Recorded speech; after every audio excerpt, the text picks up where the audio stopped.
Bom dia, seja muito bem-vindo à Comissão Executiva. Em ano de eleições, Nuno Crato volta a não encerrar escolas de primeiro ciclo, mas nos últimos 13 anos foram encerradas 4.867 escolas.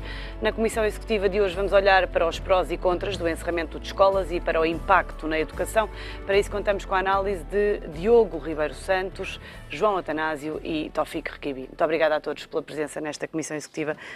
Começo por si, João Atanásio. A decisão de não fechar escolas deriva de um plano ordenado para estimular muitas regiões do país ou é uma medida eleitoralista?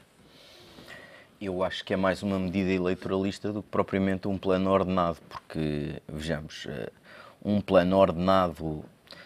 Vamos começar pelas razões do encerramento das escolas. Há duas razões básicas para o encerramento de escolas que têm ocorrido nos últimos anos e que não é uma prática desta coligação. Portanto, tem mais de uma década esta política. É uma política que decorre de um fenómeno que é um fenómeno que ocorre não apenas no nosso país, mas numa série de países, principalmente do sul da Europa, que é a crescente litoralização do país e com uma queda populacional acentuada no interior. E, portanto, isso faz com que as escolas que anteriormente faziam sentido, nomeadamente do primeiro ciclo, tenham visto a sua população etária das regiões diminuir drasticamente e, portanto, se tenha que questionar a sustentabilidade da escola.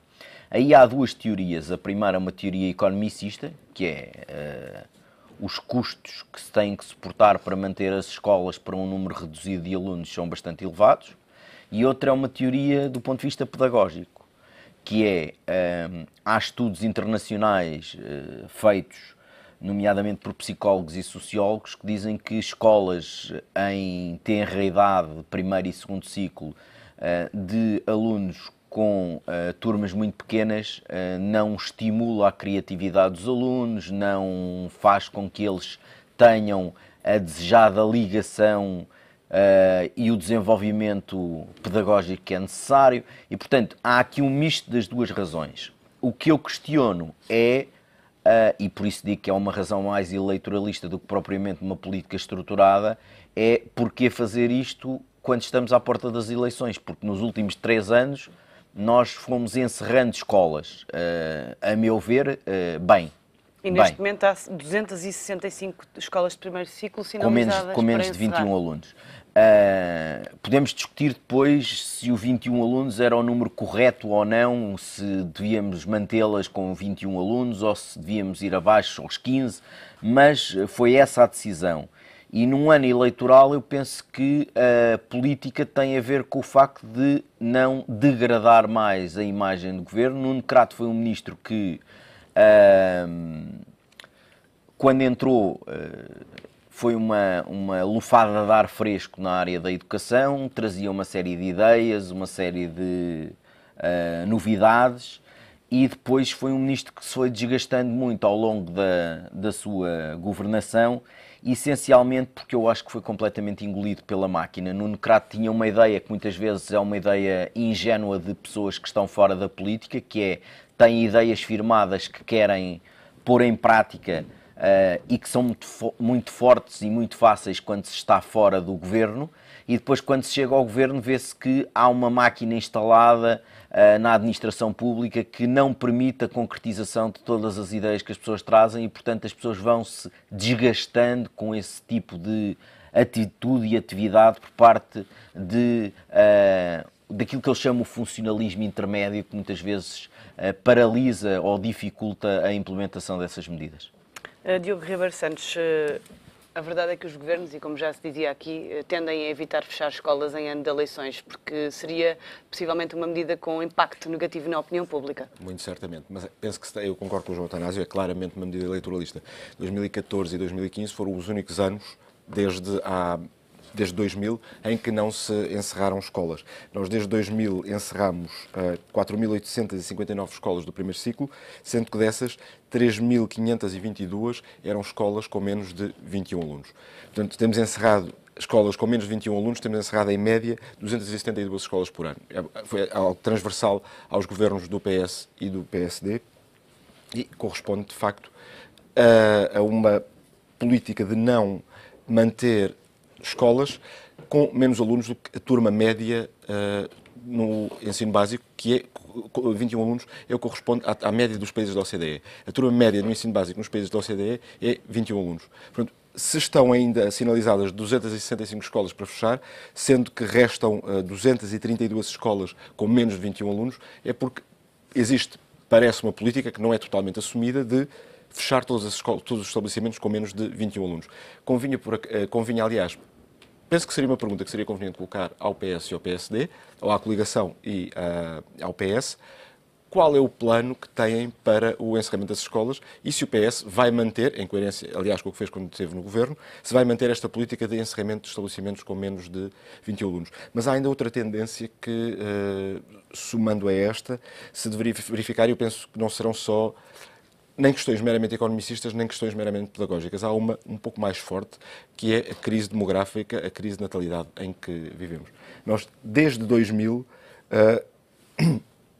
perdemos 18% dos alunos no primeiro ciclo. Nós tínhamos, em 2000, 539 mil alunos inscritos, temos menos 100 mil, temos 430, uma quebra de 18%. De facto, justifica-se cada vez mais, sobretudo numa altura em que os recursos são escassos e em que os nossos financiadores não se cansam de nos lembrar que os recursos são escassos, tomar decisões quanto à melhor afetação desses recursos e pesar duas tendências que são opostas. Uma, utilizar melhor os recursos, não dispersar os recursos em grupos de alunos muito reduzidos e, neste momento, não tenho aqui números quanto ao que custa manter uma escola de primeiro ciclo por ano, mas os investimentos em escolas de primeiro ciclo têm vindo a ser cada vez maiores. Há investimentos que têm de ser feitos em tecnologias, há investimentos que têm de ser feitos em bibliotecas escolares. Convém mesmo racionalizar. Por outro lado, há uma política em que temos sido bem-sucedidos e também no longo prazo, quer dizer, desde 2000, que tem sido o aumento do número de anos de escolaridade obrigatória. Portanto, se nós impomos às famílias que mantenham as crianças na escola cada vez mais cedo e as deixem sair cada vez mais tarde, até que ponto é que faz sentido estarmos a transferir para as famílias, e sobretudo as famílias do interior, que estão mais longe, das crianças estão mais longe do estabelecimento de ensino, até que ponto é que faz sentido continuar a sobrecarregá-las com os custos de manter as crianças nas escolas? Aqui a administração de proximidade, nomeadamente a administração autárquica, nomeadamente as freguesias, terão um papel muito importante em complementar o esforço do Estado nesta área e em fazer com que ele não recaia totalmente sobre as famílias. Então, justifica-se não encerrar escolas em regiões precisamente isoladas? Depende, porque o problema, primeiro, tem três dimensões. Tem uma dimensão política, que foi aqui falada. Penso que o setor da educação e da saúde são duas áreas extremamente sensíveis e que mexem com a opinião pública e, evidentemente, os partidos com pinças tentam gerir o problema, independentemente da objetividade ou subjetividade das decisões que foram tomadas. Preciso não esquecer isso. Em segundo lugar, há uma dimensão demográfica, que foi aqui falada, ou seja, uma quebra acentuada da natalidade. Portugal, por sinal, se calhar é o segundo país com a taxa de fertilidade mais baixa à escala europeia. Só a Bósnia-Herzegovina consegue fazer pior que nós. Depois o envelhecimento, etc. E depois há uma dimensão económica que é a questão da atratividade dos territórios e das regiões, ou seja, os territórios do interior são cada vez mais atrativos, não conseguem fixar famílias e populações por diversas razões, porque não há emprego, porque não há atividade económica, porque as explorações agrícolas perderam metade dos seus efetivos, porque os jovens já não querem ficar em zonas onde não existem nem atividades culturais, nem lúdicas, etc. E hoje as próprias universidades estão confrontadas com este problema da desertificação do interior. E julgo que o problema tem que ser centrado, se nós queremos um litoral mais povoado com o interior, se nós temos interesse em desenvolver o interior, se isto vai trazer ou não um valor acrescentado, obviamente isto é sistémico, não é? É de facto saber qual é o primeiro, o seu ovo, a galinha, no fundo. Será que sem escolas nós vamos conseguir atingir o objetivo de desenvolvimento do interior? Ou será que temos que ter escolas, infraestruturas, condições, etc., para criar possibilidades para o interior voltar a ficar povoado, etc.? Só para vos dar um número, é que em alguns concelhos, nomeadamente na zona do Alentejo, a densidade populacional é da ordem de 5 habitantes por quilómetro quadrado.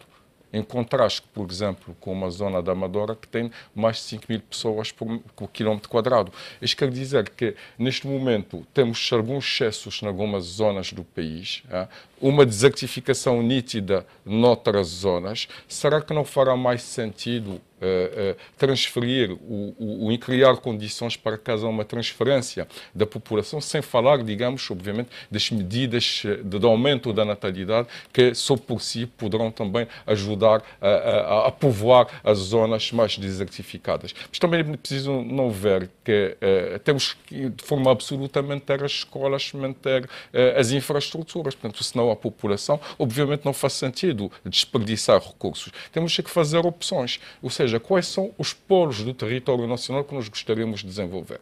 Esta é a primeira pergunta que nós temos que pôr. E a partir do momento que existe uma escolha pensada, refletida em termos de polos de desenvolvimento económico, aí já o próprio governo poderá tomar decisões políticas independentemente do diagnóstico do momento. Até podemos admitir que algumas escolas que têm apenas 10 ou 15 alunos, mas por uma razão relacionada com uma visão de longo prazo para aquela região, há uma tomada de decisão para não fechar a escola. Portanto, a escola não pode ficar desligada de outras áreas da atividade económica e social. Portanto, nós quando estamos a falar de encerrar ou não encerrar escolas, temos que falar necessariamente se queremos mais indústria, se queremos mais desenvolvimento económico, etc. Por exemplo, muitas vezes quando nós passeamos por algumas zonas industriais do interior, chegamos à conclusão que há muitos das fábricas ou das instalações industriais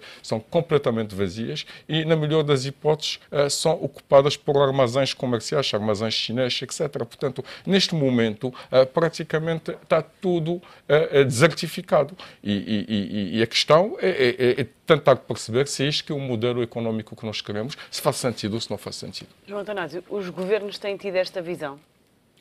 Não têm tido esta visão. Há aqui uma discussão que é bastante relevante e que aconteceu e que há relatórios económicos, quer americanos, quer italianos, sobre a matéria, que já têm uma década e que põem uma questão. Aliás, um economista português que está há muito tempo nos Estados Unidos fez um estudo sobre isto muito interessante, que é o Sérgio Rebelo, e na altura pôs uma questão, aliás, o relatório foi muito comentado, pôs uma questão que é, do ponto de vista da economia pura e dura, se nós formos a ver, é preferível para um país, em termos de desenvolvimento do próprio país, concentrar toda a gente no litoral e abandonar o interior. Ou seja, os custos do desenvolvimento do interior num país são maiores do que muitas vezes se pensa. O que nós podemos dizer é outra coisa, é queremos um país mais equilibrado, mais justo, socialmente mais desenvolvido, ou queremos um país que tem mais riqueza enquanto país, mas que está dividido ou que fica num reduto mais reduzido. E, portanto, aquilo que eu julgo que é importante é o seguinte: eu acho que nenhum governo até agora fez uma política de desenvolvimento regional. Seja por que razão for, porque não tem dinheiro, porque não quis, etc. Eu acho que essa política de desenvolvimento regional só pode passar por uma aposta em, por exemplo, atratividade fiscal. A atratividade fiscal é uma coisa extremamente importante para, por exemplo, ao nível das universidades. Tofico falava ao nível das universidades, que isto também se começa a pôr, e dos politécnicos. Só para as pessoas terem uma ideia. Há vários politécnicos do interior que estão completamente desertificados, que estão a perder alunos. Não têm alunos. Estou a falar de Porto Alegre, da Guarda, de Tomar. Portanto, são politécnicos que a curto prazo se verão confrontados com o potencial encerramento e que são, para todos os efeitos, um motor de desenvolvimento de uma determinada região. Ora, esses alunos continuam obrigatoriamente por lei a pagar propinas. E aquilo que acontece, o presidente do Conselho Coordenador dos Institutos Politécnicos, que é o presidente também do Politécnico de Porto Alegre, costuma dizer que conhece quase de nome todos os alunos que estão no secundário em Porto Alegre e que potencialmente alimentarão o Politécnico. E, portanto, não é muito difícil, porque não são muitos, e, portanto, ele conhece aqueles alunos que estão a terminar o secundário. Mas quem é que garante que esses alunos não vão estudar para Lisboa? Não, e é exatamente isso que eu queria dizer. E ele já disse várias vezes que o problema é que, falando com esses alunos, há uma percentagem de 90% dos alunos que quer prosseguir para o ensino superior que dizem, não, eu quero ir para Lisboa. E ele pergunta-lhe, mas porquê? Porque não há cá o curso? Porque gostava que houvesse outro tipo de cursos? E ele diz, não me interessa porque curso é que vou. Quero é ir para Lisboa. Porque sente que em Porto Alegre, e Porto Alegre é uma terra que até me diz muito do ponto de vista afetivo, sente que em Porto Alegre não tem futuro. Não tem emprego, não tem condições de lazer, não tem as condições, e, portanto, e já estamos a falar de uma cidade, nem sequer estamos a falar de outro tipo de regiões que nem sequer cidades são. Portanto, a questão que aqui há é, se houvesse efetivamente uma política de desenvolvimento regional, nós tínhamos que apostar em que, por exemplo, nestas instituições os alunos não pagassem propinas porque eram subsidiados pelo Estado para lá ficarem, em que existisse, como há, mas sem tendências definidas, porque está sempre a mudar a política e não há uma certeza, e isto é uma das coisas que o Estado português tem muito, não se dá essa certeza. Devia haver centros médicos onde os médicos tivessem condições especiais, mas essas condições especiais fossem pré-determinadas e não andassem todos os anos a mudar aos puxeiros porque as pessoas assim não conseguem organizar e gerir. O Governo quer dar condições especiais aos médicos para irem para o interior.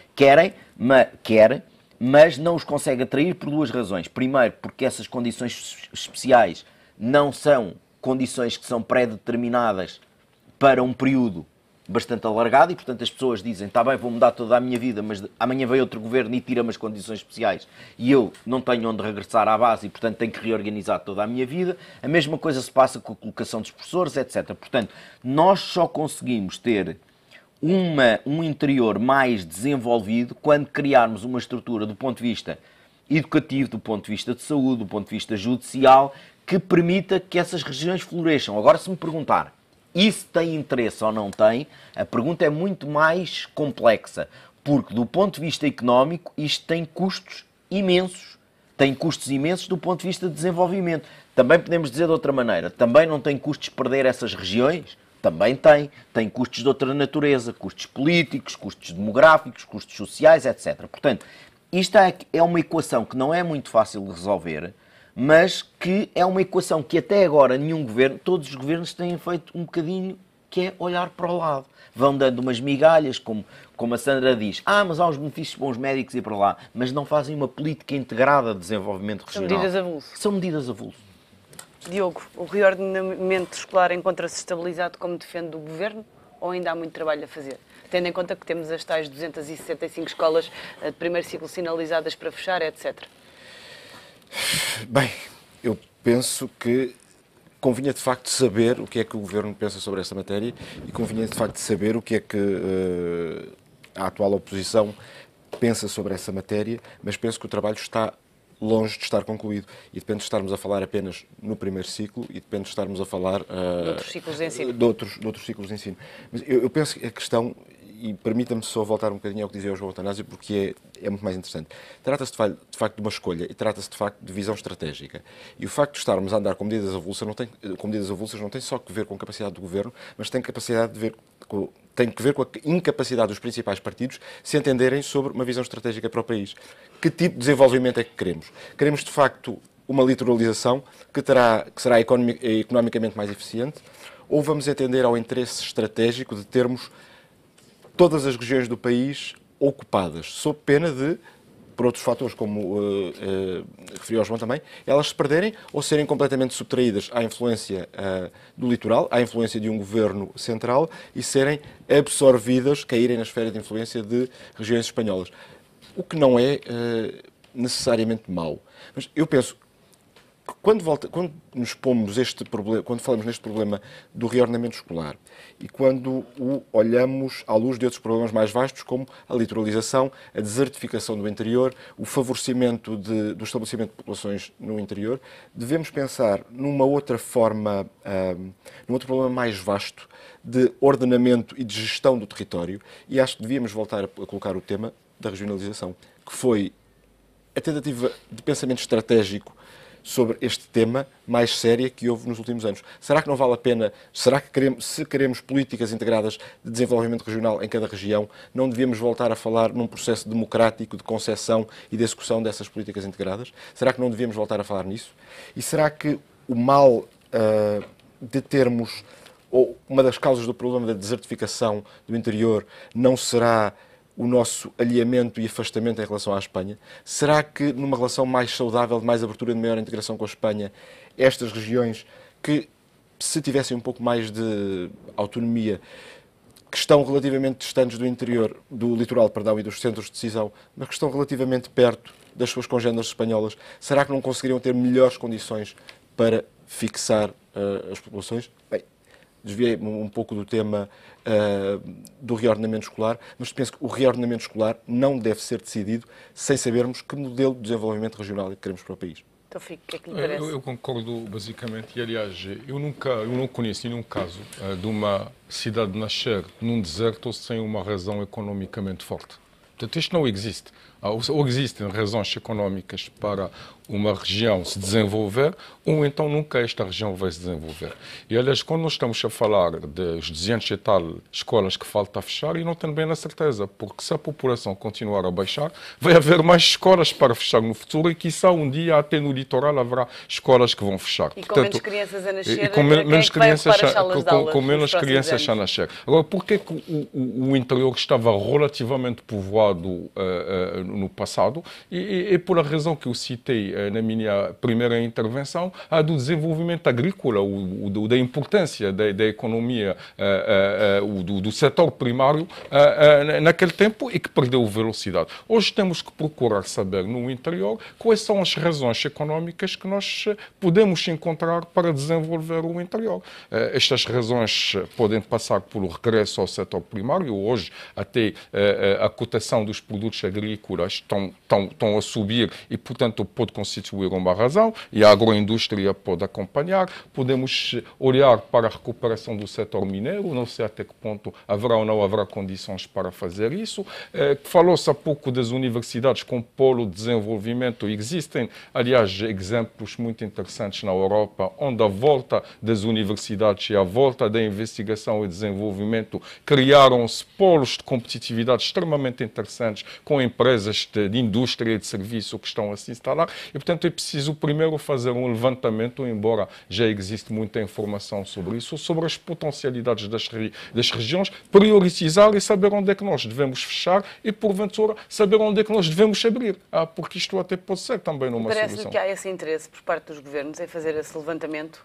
Eu implicitamente eu não quero acreditar que não haja este interesse. Qualquer cidadão português responsável e de bom senso, evidentemente, vai concordar com isso. Agora, se não estão a fazer, ou porque há questões imediatistas que os desviam desta visão de médio e longo prazo, ou porque existe um receio que isto vai criando alguma polémica que depois pode penalizar os próprios governos no momento das eleições, infelizmente, para políticas, enfim, assertivas de desenvolvimento regional, e como o Diogo referiu, é preciso um entendimento político entre todos os partidos do arco da governação. Se não houver este acordo, este consenso, dificilmente conseguiremos chegar a um bom resultado. Mas que é coisa que não tem existido, pelo menos mas tem até que agora. haver, hoje existe uma urgência a todos os níveis. E nós não podemos continuar a fazer o jogo político em prejuízo do interesse das populações, o interesse da população. É uma urgência? Exatamente. É uma